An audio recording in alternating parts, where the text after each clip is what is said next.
evening and good to have you with us in this edition of the Urban Debate here at 9 p.m. Viewers, tonight we're going to talk about the new employment scheme that the government has announced specifically for the poor, for the migrants who went back from various states to their hometowns in the midst of a lockdown.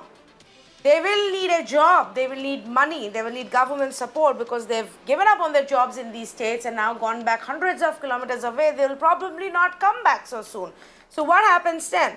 So the central government just a few days ago announced the Garib Kalyan Rojgar Abhiyaan specifically for employment. Now what is it really about? It's an employment and a rural public works scheme. It was actually launched by Prime Minister himself on June 20th. And the idea is to give jobs, at least some working days, just like a rural employment scheme, to the returnee migrants. A 50,000 crore financial outlay has been planned and announced to begin with for now. Now, this will be applicable not everywhere and not all of the states that have migrants who may have returned. This for now is actually only applicable in 116 districts in 6 different states. And that's where some amount of controversy has begun. So while some of the states obviously have initiated enrollment, Bihar has started the enrollment in 32 districts, Uttar Pradesh in 31 districts, Madhya Pradesh in 24 districts, Rajasthan in 22 districts, Odisha in 4 other districts, and Jharkhand in 3 districts. But there are 2 states, Chhatisgarh and West Bengal, who are not included. None of their districts are actually eligible for this central government scheme. And that has now become a point of contention. In fact, Chief Minister of Chhatisgarh, Mr. Bhupesh Baghel, said that the state depends on agricultural laborers and marginalized farmers. There are also 10 aspiration districts in the state. Madhya Pradesh, Jharkhand and Odisha are included. Then why is it that Chhatisgarh has been excluded? It's a very clear demand that the state has put forward, saying include Chhatisgarh in this plan as well. Excuse me. Similarly, there are now voices coming in from West Bengal as well. Subrata Mukherjee, a TMC minister, has said, I don't understand the principle of selecting the districts. Many districts in West Bengal have over 25,000 migrant population. So why is it that they have not been included? The center should not discriminate against states. Now, there are more voices from within the Congress party as well who are raising the issue for Bengal. The big question is this scheme going to be helpful? And if it is, what is the criteria that is being used to select these only districts? Is there some kind of a selective nature, bias involved, as is being alleged by some of the opposition parties? Let's say good evening to the panelists who are joining us on this conversation. Anshul Avijit, National Spokesperson for the Congress Party. Mr. Sudesh Verma, Spokesperson for the BJP. Deshratan Nigam, RSS supporter. Professor Ravi Srivastava, Director for Center for Employment Studies at the Institute of Human Development in Delhi, joins us this evening. And Professor Monojit Mondal, a TMC supporter, is with us this evening. Let me begin with Anshul Avijit right now. Anshul, what is the understanding within the Congress party that some states like Rajasthan have been included, but Chhattisgarh has not been included? Can we then call it selective behavior by the center? Yeah, well, clearly it's discriminatory. I mean, there is absolutely no doubt. But before I get into the discriminatory aspect, I'm less than enthusiastic about the entire scheme itself. I mean, it's like any other of the grand schemes that have been announced by the Prime Minister and those big numbers that have been thrown with us. Now, the problem with the scheme is, I'll tell you, is that it's a prospective scheme. It's there for the future. It doesn't immediately address the problem of migrant labor. We've been saying all along that the only way to address that problem of our distressed sections of the society affected by the coronavirus is to immediately put money in their accounts. Now, this is a prospective scheme, and I think the fine print is in that scheme itself, and therefore I approach it with a lot of skepticism, and that it suggests that the people the migrants who are going to get the jobs are going to get it on the basis of their skills and capabilities. That is a quantitative and a qualitative assessment of their skills and capabilities, which will take time in coming. I mean, another layer of bureaucracy is going to be added. It's going to be mired in red tape. And what about MREGA? MREGA already has 100 work days. The states have been demanding that you increase it to 200. You've already got the nodal officers in place. You've got the bureaucracy in place. It's our flagship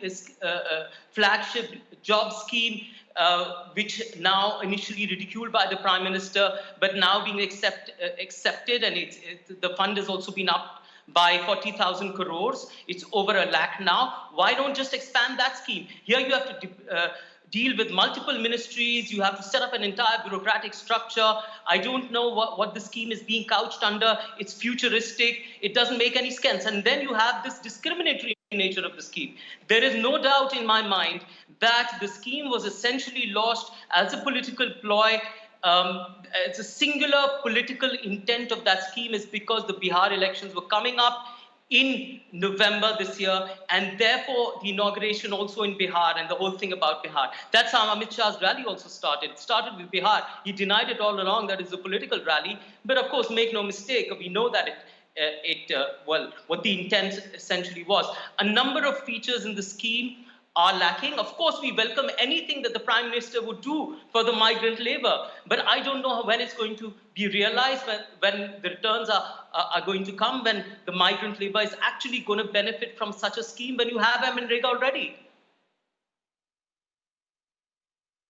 Okay, let me again bring in Mr. Sudesh Verma for his opening comments as well as on what Congress is right now raising. Mr. Sudesh Verma, the question I wanted to talk about was more from the point of view, why is it that Chhatisgarh and West Bengal are feeling left out of this scheme?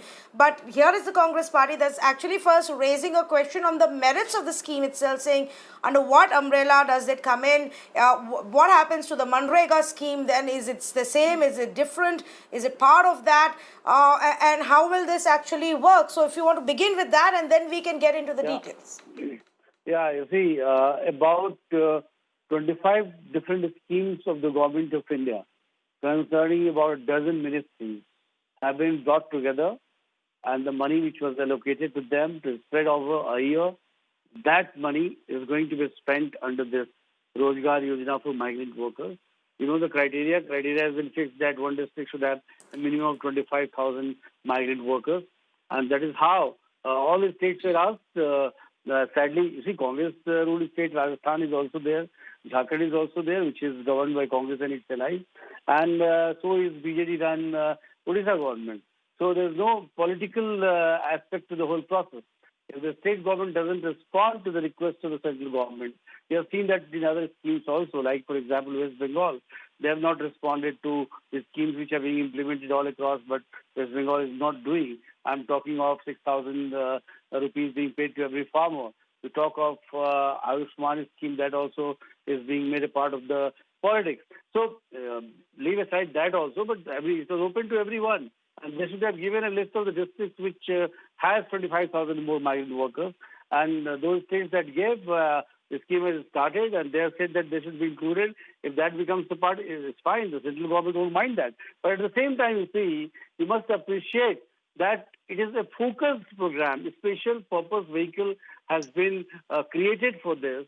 And Manrega money is not going into it. Manrega, 40,000 crore is separate. That is a year-long process. 50,000 crore that was allocated to various ministries, that come under it, and is going to benefit the migrant workers.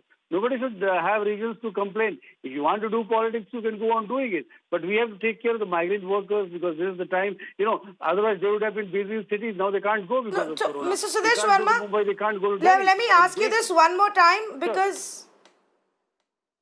Sure. Right. If I just can ask you this one more time, because here is what Chhattisgarh Chief Minister says, that neighboring states like Madhya Pradesh, Jharkhand, Odisha have been included in this, while Chhattisgarh has been excluded despite having geographical, economical and social similarities to these states. In fact, he's gone on to say in a letter to the Prime Minister that 5 lakh migrant workers have returned to Chhattisgarh and it continues. People are still pouring in. Then what is it that we are to do in terms of helping them? Similarly, West Bengal, the Trinamool Minister Subrata Mukherjee has asked the same question. Why has West Bengal being left out? So I want to ask you this again to highlight. You are saying that the states were asked to respond to this, and basis their response, these districts have been chosen? Yeah, you see, that is exact. They should be asked why they are not included. Because if it was a part of politics, then Rajasthan government would not have got the chance. Jharkhand would not have got the chance. Odisha would not have got the chance. It would have been given only to BJP. You would say it's not that. It's for migrant workers. Migrant workers in Odisha also, in Chhatisgarh also, in West Bengal also. The central government has to look for everyone. But these states refuse to respond. They want to do politics. You still have time to respond. Why don't you give a response to that? You appeal to the Prime Minister. The Prime Minister will definitely look into that. We also appeal along with you. But you have to provide the list. You cannot come through media and say include us. You have to come through a proper process. No, you don't want to follow the process and then you want to do politics. Why is Rajasthan not doing that? Why did Rajasthan respond? Why did Jharkhand respond? Because they want to take care of the migrant workers. You want to do politics. And that's precisely the problem. Let me Tanvi, get can I in quickly respond to Professor this? Monojit Mondal on this. Professor Monojit Mondal. Yeah, I will come to you also, but I just want to bring in a comment from Monojit Mondal as well, because Bengal is the other one that has been left out. Now, Professor Mondal, if the government did not give a list of these districts where a large number of migrants existed and would be needing employment, then why complain now? The BJP is saying we asked everybody, only certain states responded.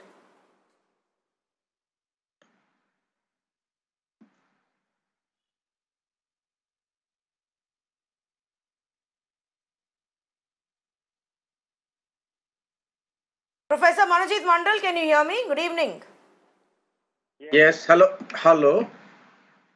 Yes, I can hear you right now. Can you repeat the question? So the question is, there are leaders from Yes. Congress and even the TMC who are raising the question of why West Bengal has been excluded from the Pradhan Mantri Garib Rojgar Yojana. But here is the BJP spokesperson who's telling us that Yes. well, all states Yes. were asked and only a few responded. So if you don't respond, how do you enroll your districts for this scheme?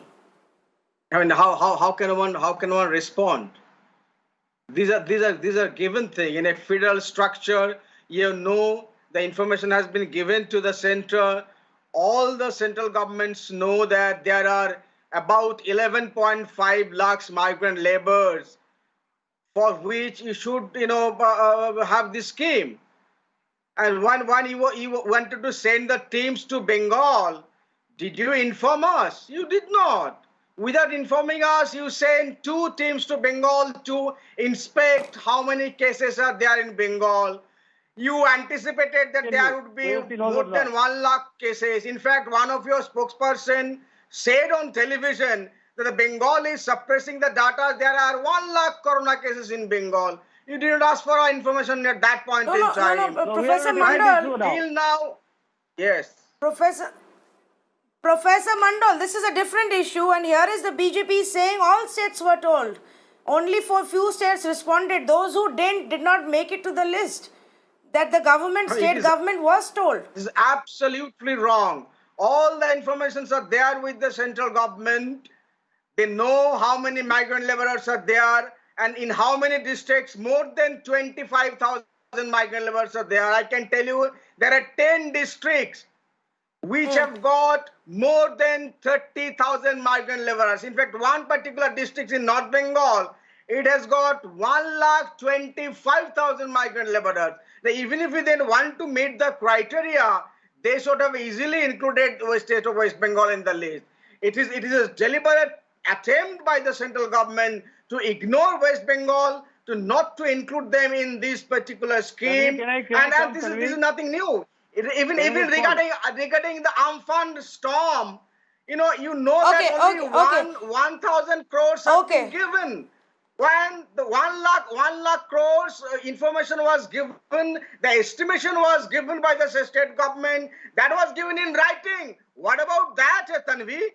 1 lakh crores detailed information. One at a time, Professor Mondal. Because of the Amphan, the 1,000 crore was just the immediate relief. It's obviously not the final relief that comes from the center. Nothing happened. Okay. Can I respond, please?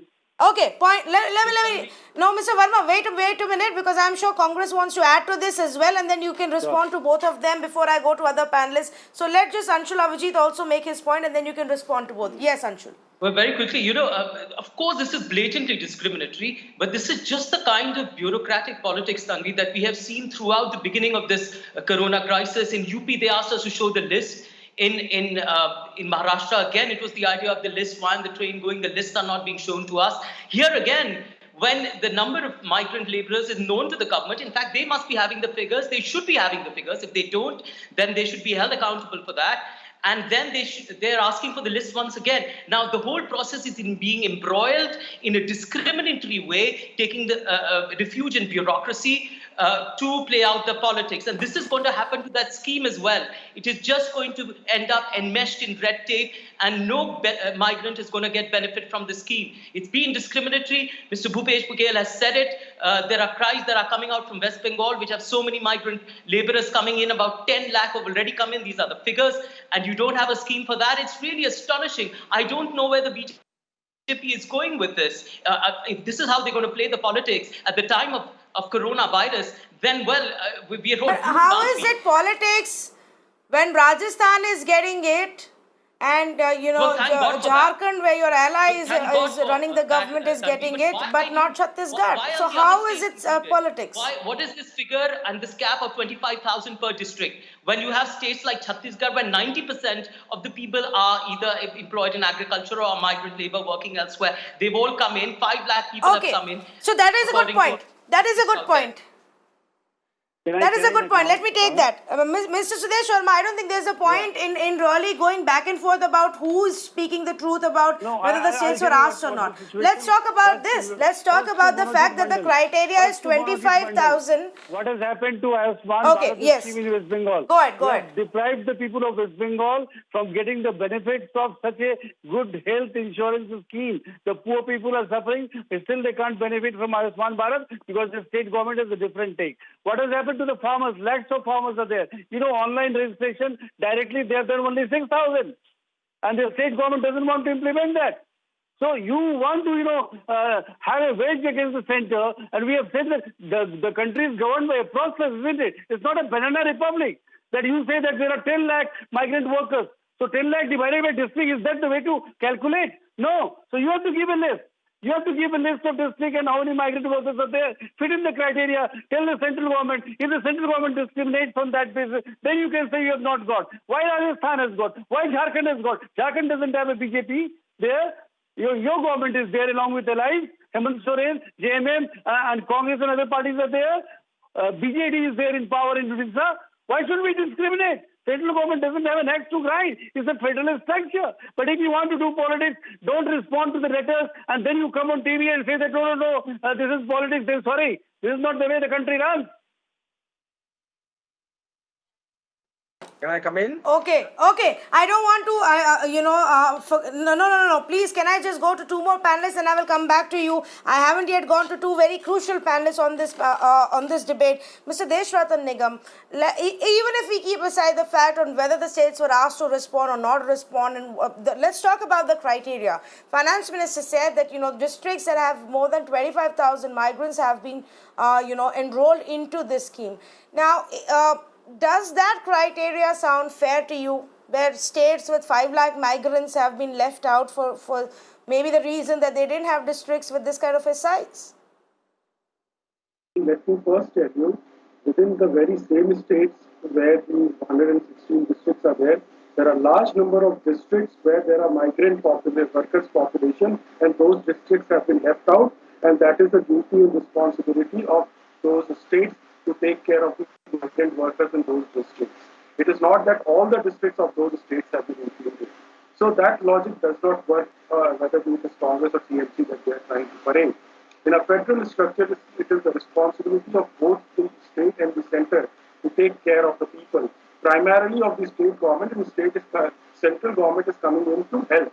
And therefore, if we do not give the list with the Aadhaar card numbers and everything, because that is one of the criteria, so the scheme is not misused, then the scheme cannot be applied. Please give us the list. Give the list. You can still give the list.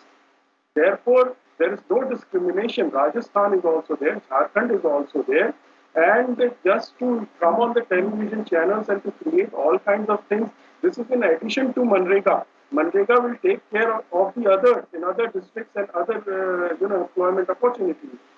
However, this is in addition to Manrega, and therefore West Bengal and Chhatisgarh must realize, if you have more than 25,000 people, and if you are not giving the list, then you are only playing politics and depriving your own people, your own citizens, for the sake of politics, the benefit of the central scheme.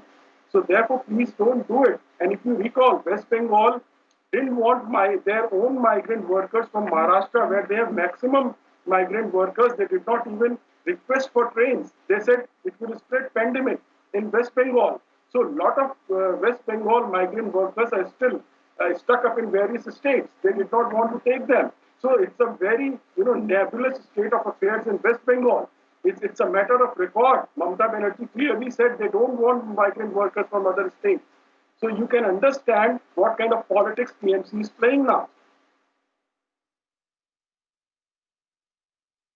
Okay, so well, that was because of the fear of corona, and she was not the only one who said it initially, insisting that centre come out with a plan until before the migrants are sent back home. But let me also bring in Professor Ravi Srivastava. Professor Srivastava, does this criteria have merit in it, or are we, by putting a line of saying 25,000 people in one district, else it will not be applicable, will it just leave out thousands and lakhs of workers then? So Tanvi, a few days ago, the government of India averred in the Supreme Court that about 60 lakh people had been transported back, migrant labourers had been transported back by trains to their respective states, and another 40 lakhs by buses, probably from the interstate borders, because very few buses. General figures, if you count the number of people who walked, took their own transport and all that, the general figures of those who have gone back to their respective states is probably at least 4 times as much. Roughly about 4 crore people have gone back to their home states, both migrant workers and their dependents, over the last few weeks and months. So a lot of the destitution that they were facing in the urban areas has now been transferred back to the rural areas, and we don't have firm data on how many migrants have gone back to each district. Data is still being collected, and I think every state is making an attempt, but firm data doesn't exist. Now, your panelists have pointed out that the states have provided these figures. I'm not too sure whether the states have provided these figures or whether the central government has used its own figures. But I can say it with some certainty that less than half the migration-prone districts, the highly migration-endemic districts, have been covered under this scheme.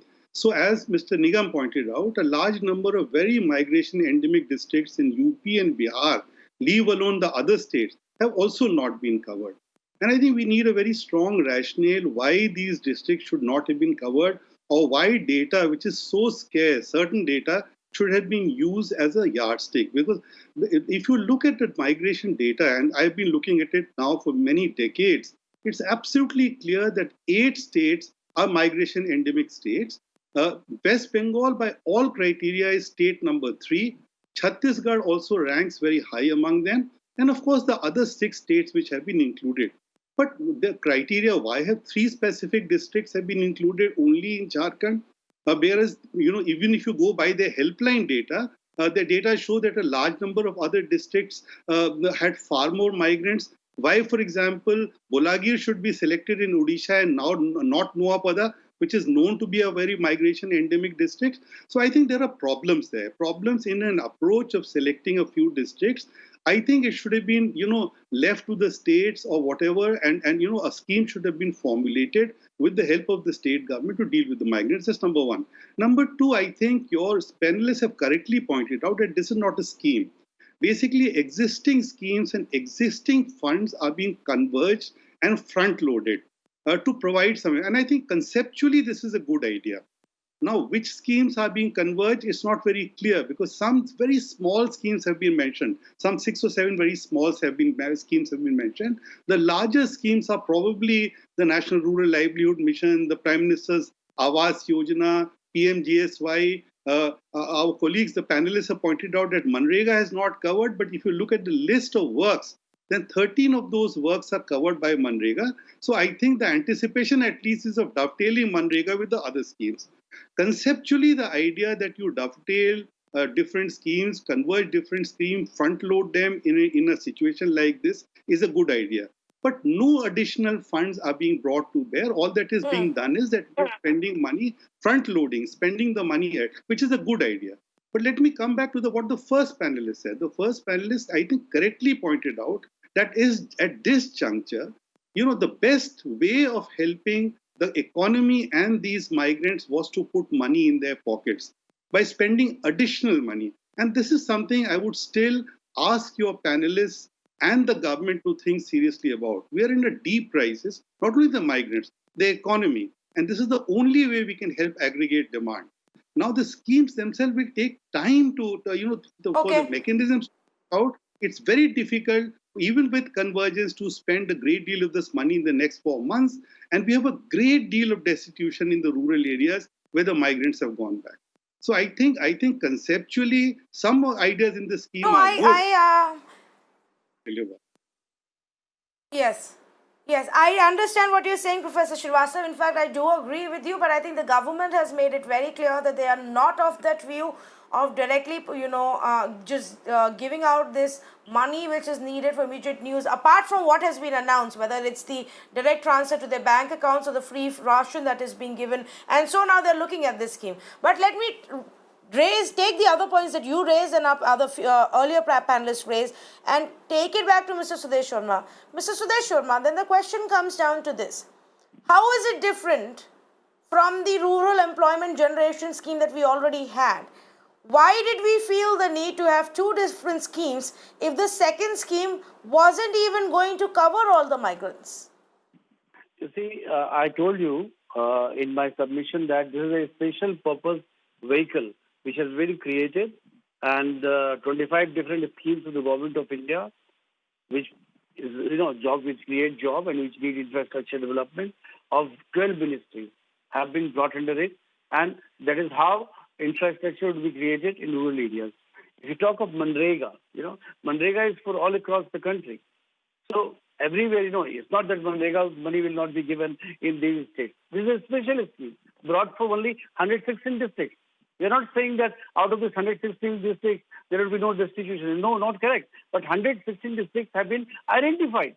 There could be more. And now that they are saying that include us, it is for the Prime Minister to decide on that. Certainly the government would look into that. Government should look into that. But it's a fact that, we government of India cannot do the cherry picking. That pick up this district, not do that district. The data has to come from the state government.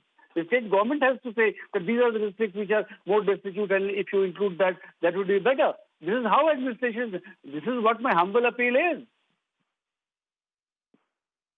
Hello?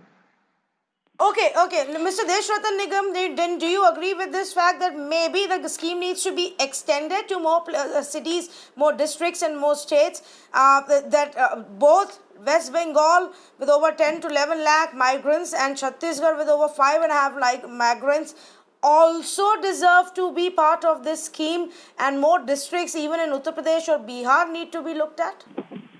See, the fact is there are two things. Budgetary allocations, the amount of money the government of India has, and also various other factors. Not many people know that West Bengal is third in number, where migrant workers from other states come and work in West Bengal after Maharashtra and Delhi. So a lot of people work in West Bengal. So the number of migrant workers that come, go from West Bengal to other states is not as much as it is the number of migrant workers who come to West Bengal to work. Leave that aside, but the fact is Prime Minister's office and PMO and Prime Minister is quite open. If you give them the list with Aadhaar numbers, not the fake names and everything, that scheme, I think Prime Minister's office would be open to sympathetically consider it. But at the same time, please do not forget, the state governments are also elected for the welfare of their own people. They should also not abdicate their responsibility. It is their job also to look after their own people. Center is there to help. It is a primarily duty and responsibility of the state government to look after their own citizens or their own residents. And now to say that everything is center has to do, that is abdication of your one's own responsibility and duties. Even in those states also, as I said earlier, there are other districts where the state governments have to do their job. So let us not totally bank on the central government and do your own job in these state governments also.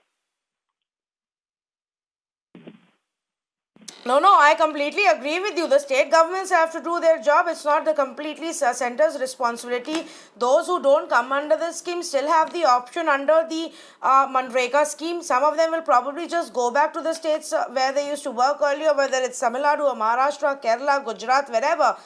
Yet, as a notion, should there be a scheme that focuses only on specific districts while a large chunk of people, same demography, same kind of work experience are going to be missing out on that? That's the question. Mr. Anshul Avijit, to you first and then to Professor Mondal. Go ahead, please.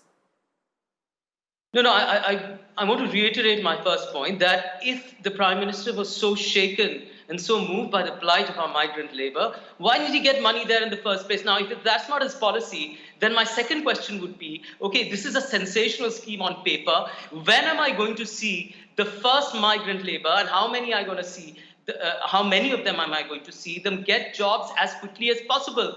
How long will it take for this scheme to overcome its bureaucratic hurdles, to do the qualitative and quantitative assessments with the scheme so eloquently marks out, and then to make all the nodal agencies work together in an integrated manner? There are 12 ministries that are involved in the scheme. How do you expect them to work together when you can't even get your bureaucracy state, when you can't even coordinate with your state governments to get a scheme implemented properly? And this happened right from the beginning of the coronavirus days. You have a federal structure which is so much in doubt, where state governments are suspicious of you. Even Bihar was wanting to up the scheme of Manrega. It said it should be increased to 200 days. All the states are wanting that.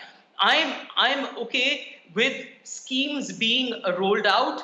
I'm only interested in knowing, because they're so futuristic, because they look at the hazy future and nothing is done presently, because that is what is so urgent and what is so needed. I'm just trying to see how long will it take for such schemes to be rolled out. And also the fact that it's so discriminatory. The criteria for meeting these schemes are so arbitrary and so capricious that one wonders if this is not at politics at work. So how it is discriminatory? Can you explain? Can I How come it in? is discriminatory? The scheme has already been launched. Khagaria district happened to be the first to get enrolled in this process. It has already begun. It started. And why do you feel it is discriminatory? I don't understand. That's Sudesh Verma asking you, Mr. Anshul Avijit, how is it discriminatory? Sorry, I couldn't hear him. Maybe Tanvi, you could explain, because maybe he's not getting my word. I'm sorry, what was the Yes, question? no, Sudesh Verma is asking you, how is the scheme discriminatory? How is the scheme discriminatory? Can I answer him? First of all, of course, it's blatantly so. You've got a state which is saying, why haven't you Don't give rhetoric. We've got 90% of our workforce which is agricultural labor and which is dependent on going to other states, and migrant labor is coming back. We share geographical similarity with surrounding states. You haven't included us. You haven't included West Bengal, which... I gave you the reasons for that. There's no point in repeating the same. By repeating the same, you do not win an argument. You have to come with facts. Ask your states to send the list. They fulfill all your As simple criteria. as Why that. has that? I have explained to you. If you don't do your homework properly, you can't blame the central government for that. The Prime Minister says, I am wondering about the validity of the scheme and how quickly it's going to be implemented. How non-serious you are towards the issue.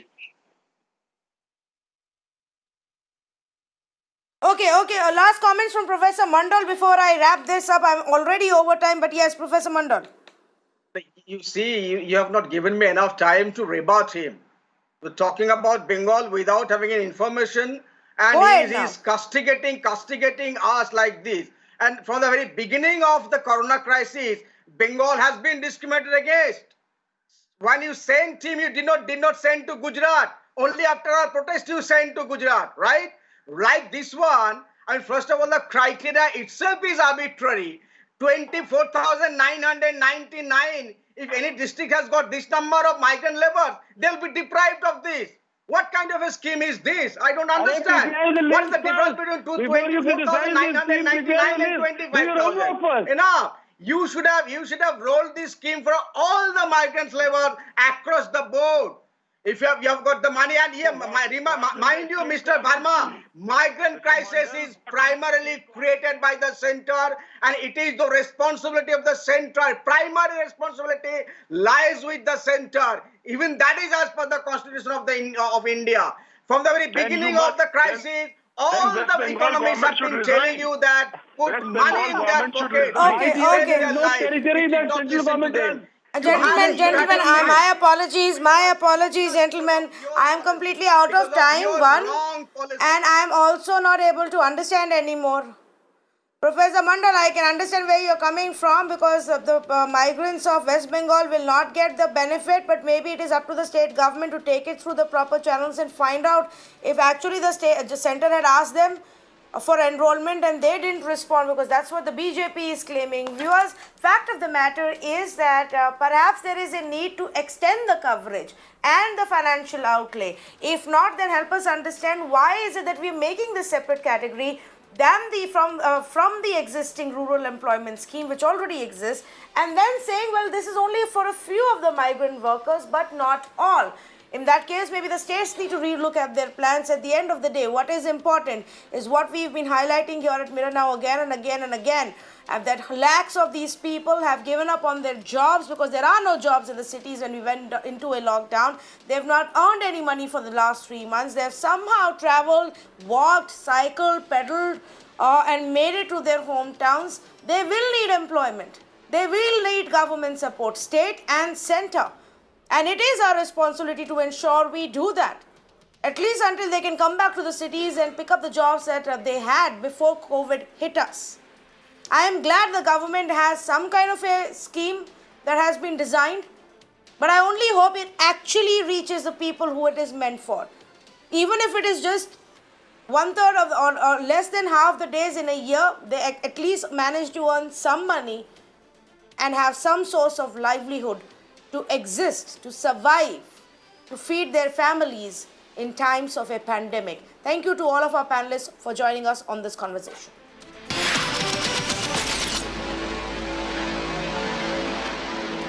Welcome back, viewers. India's top 5 metros are grappling with COVID crisis, as all of them are experiencing a massive COVID surge right now. Mumbai continues to be on that list. It has reported 8,000 new cases in the last 1 week. Delhi, on the other hand, has reported 18,000 new cases just in the last 1 week. Chennai, with about 41,000 total cases, is not too far behind. Remember, these 3 cities together account for nearly 40% of the total cases in our country. Add to that list Hyderabad, that's also seeing an extremely high number of cases every day. Just today as well, they have reported over 700 cases, leading to a single highest spike in cases for the state of Telangana, which is roughly about 800 odd cases in one single day. And Bengaluru is the other city that is now becoming a bit of a concern with cases on the rise. I want to start off with the national capital, where now the way the cases are emerging and with the ramped up testing, the number of cases that are being recorded actually goes on to show that even the government's own projections are being left far behind. Remember, the government had projected a certain amount of cases by this time, saying that by mid-July there will be 2.5 lakh total cases. These real number of cases that are now getting registered are beating even those projections. And one of the reasons we found out is that people are still not following the social distancing norms, not even in containment zones, and that's quite unfortunate, viewers. Take a look. The containment strategy of COVID cases in the containment zone is set to be revamped by both the center and the Delhi government. We are right now in Chandni Mahal area, which is a containment zone, not just this area, but also the other part of Chandni Mahal. But if you see the situation here, it looks like a normal day. There has been a police deployment, the barricadings have been put here, but if you see the situation, it clearly seems as if there is no restriction on movement. Now, what will happen from here? The center committee has said that somewhere the perimeter control will be important and the restriction will be there. Door-to-door scanning will be there, and somewhere people who are even residing outside the containment zone, their houses will also be marked. Arogya Setu app will become an important tool. A Sero survey is going to be conducted in the national capital where 20,000 samples are going to be taken to check the prevalence of the COVID infection in the national capital. We are being told that in the containment strategy, the contact tracing will be a very important tool, because currently the Delhi government has said that they are only contact tracing the family members. From here on, door-to-door screening will be taking place and contact tracing of all those people who have met the COVID patient will be done. Somewhere in the coming days, the numbers may rise, but the focus in the national capital is solely on the containment zone, where the strategy is to test and trace as many cases as they can, because that will be the key to break the chain of transmission of coronavirus in the national capital. With video journalist Mrityunjay, Ayushman for Mirror Now. Well, from the national capital, let's turn our attention to Mumbai now. Viewers, while clusters like the Dharavi slums have actually seen a reduction in the rate of cases, some amount of containment and success in strategies, it's North Mumbai now that is becoming a bit of a concern, and suburbs in northern Mumbai that are now becoming a concern point. Disha got us this report of how the civic body is stepping up the screening, surveillance and containment zone rules in these zones. Take a look at this report. Well, that's right. Door-to-door survey has finally begun here in the new hotspot areas in the city of Mumbai. The new hotspot areas like Dahisar, Malad and Borivali. Starting today, temperature checks will be done, specifically people living in the slum pocket areas where the population is very high. Of course, the spread of the infection is also very high, and keeping in mind that how in the last 1 week, all of these three areas have seen a surge in the total number of positive cases. This move indeed has to really come, and as you can see, we are here with the team of doctors who are door-to-door screening people, right from senior citizens to even kids for that matter. Like you can see right now, the temperature check is being done by the doctor here in concern. They are taking down the temperature levels. They are also asking the people here whether they have any symptoms like fever or cold or cough.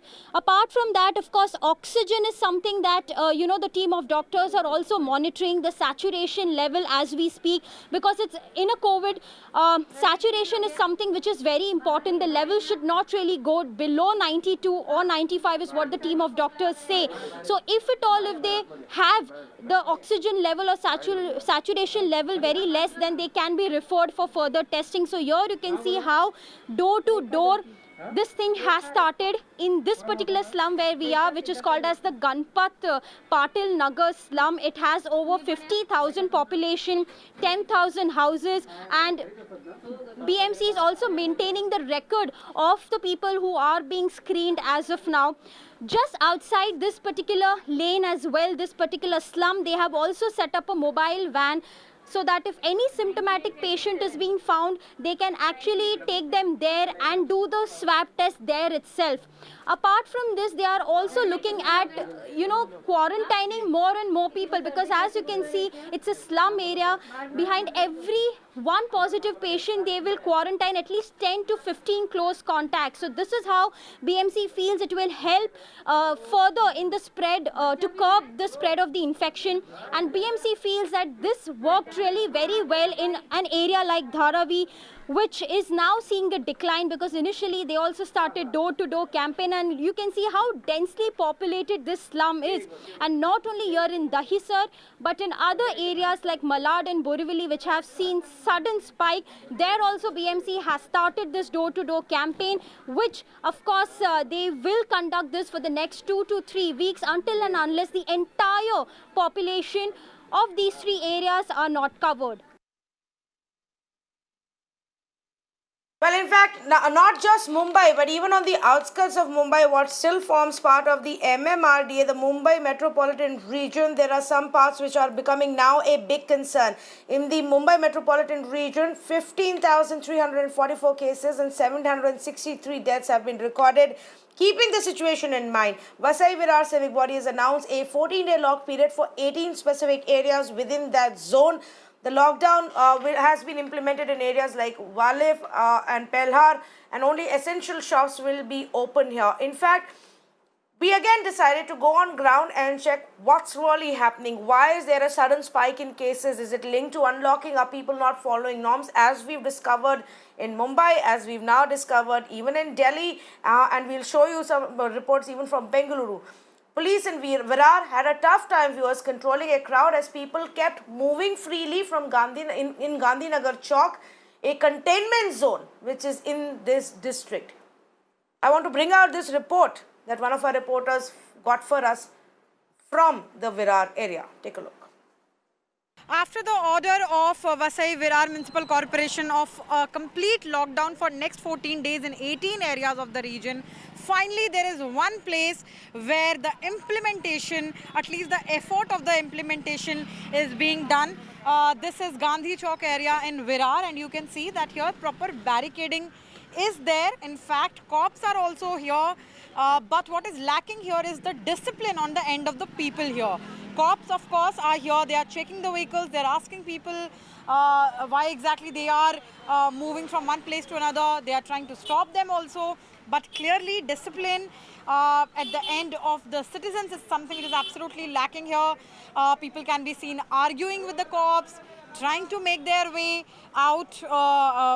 And in the area, contained areas, you can see that a proper banner is here declaring this region as a containment zone. Proper barricading is also there. Maharashtra police officials are there. Some private security guards are also here. But again, as I said, you can see people have gathered. Some people have actually gathered for no reasons at all. Absolutely no regards to any kind of social distancing whatsoever. In fact, unfortunately, some shops, again, which do not fall under the category of essential commodities, are open. You can see that one flower shop is open, and on the extreme side, on the other side of the road, a bakery is also open. It's not supposed to remain open. Neither a flower shop nor a bakery actually falls under essential commodities. This is what Gandhi Chowk in Virar looks like. Absolutely no regards to social distancing. Citizens not ready to listen to the cops, and they are not ready to adhere to any guidelines of the lockdown orders. Well, it's not just in this Virar area that we've seen such kind of violations. There's another report from Maharashtra's Nalasopara in Danev Bagh, which is also a containment zone. Now, bamboo sticks were put there to sort of barricade and restrict movement of people, but there was barely of any use. Here is another report. Viewers, report after report that we are bringing to you from various cities show only one point. Norms are being violated, social distancing norms in containment, the lockdown rules are not being observed. That could be very detrimental to our war against coronavirus. Take a look. With more than 2,000 active cases in Vasai Virar Municipal Corporation area, the corporation announced a 14 days lockdown in 18 areas of the region. But talking about the on-ground situation, there is no implementation of that order whatsoever. Right now, I am in Danev Bagh area of Nalasopara, and this is one of the contained zone. You can see a banner is there, which is announcing this area as a containment zone, where you can see that a mockery of the whole lockdown order is being made. Some sticks are being used in the name of barricading, and people, of course, are crossing this so-called barricading very regularly, very freely. You can see that how people are ducking. They are crossing these sticks, which are actually put there in the name of barricading. Apart from that, in the lane also you can see people are moving freely, despite the norm that those who are not associated with any essential services are not supposed to step outside of the containment zone. Nothing of that sort is happening. Now, apart from that, there are a couple of mobile accessory shops which are also open in the area. You can see little children are there in the lane. No adherence to any of the lockdown guidelines whatsoever, and no officials either from the municipal corporation or from the cops to monitor that people follow the lockdown orders and don't step outdoors. Well, let's now turn our attention to the city of Bengaluru, which actually, viewers, was an aberration. A city that was performing well had from day one managed to contain, react properly and keep the number of cases extremely low.